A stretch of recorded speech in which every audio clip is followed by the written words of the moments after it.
In 2017, there is no excuse for a customer to ever have to ask themselves, what do I do now? They'll ditch you fast, and they'll be right to do it.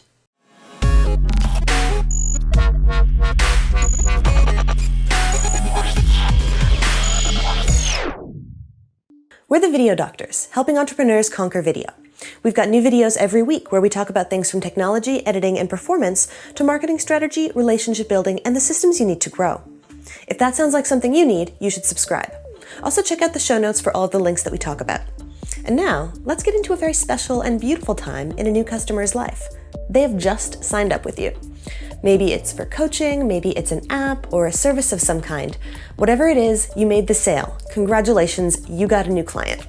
And you might be about to screw it all up.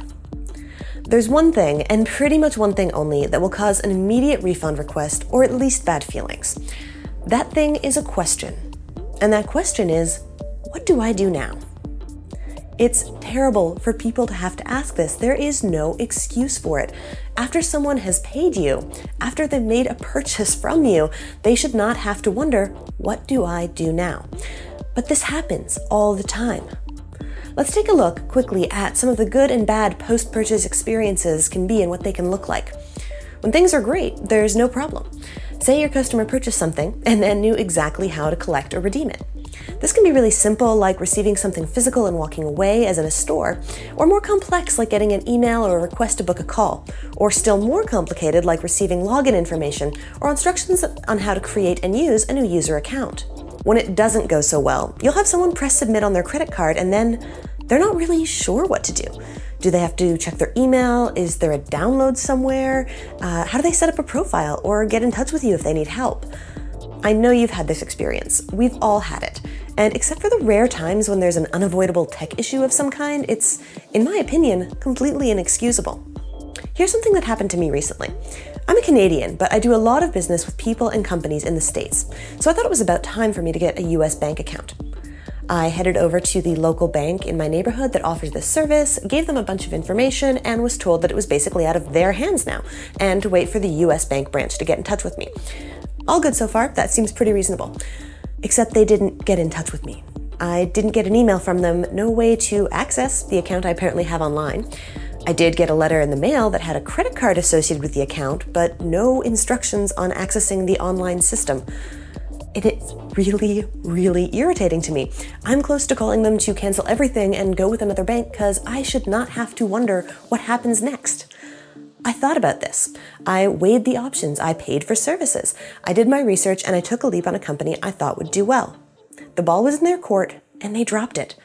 So don't be like the bank. You can be better. If you want to know how, here are some strategies to make sure that your new customer is never going to be high and dry like this.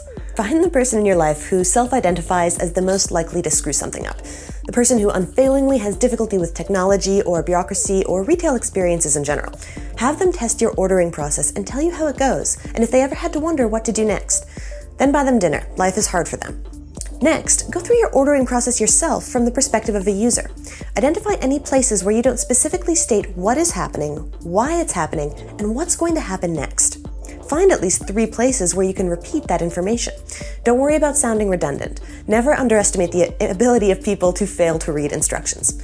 Many won't, and they're still going to be irritated with you when they don't get it. And let's be honest, we're all starting to expect the single next step to be obvious, right? And finally, try adding media. Where a line of text can be missed, a video is a big glaring sign that says, "Watch me, I've got information for you." This is especially critical in 2 scenarios. When you're selling someone access to a membership area or community and they have a new environment to navigate, or they've made a purchase that's going to have a really big personal impact on them. And after taking the plunge, a personal feeling type of encounter is going to make them feel valued and confident in their choice. If you want more information about these scenarios, check out the link to our blog in the show notes, and we'll get to the nuts and bolts of it there. So let's quickly recap how you can make sure you're not leaving massive holes in your onboarding process. Your new customer should never have to wonder, what do I do now? So you're going to run through the process yourself, adding reminders and information, and maybe richer media. You're also going to have someone likely to have difficulty to run through the process for you so they can tell you when they have moments of uncertainty. And there's something you should keep in mind about all of this. When you do it perfectly, no one's going to notice. It's only when you're getting it wrong that it's going to be brought to your attention, either through complaints if you're lucky, or by bad-mouthing you, refunding, or not buying from you again if you're not. All right. If you think you might have some holes in your onboarding, check out our blog and book a free consultation. Links are in the description. I hope you enjoyed this video. If you did, please like and subscribe. You'll never miss an episode where we cover topics that will help you gain mastery over video and expand and engage your audience in exciting new ways.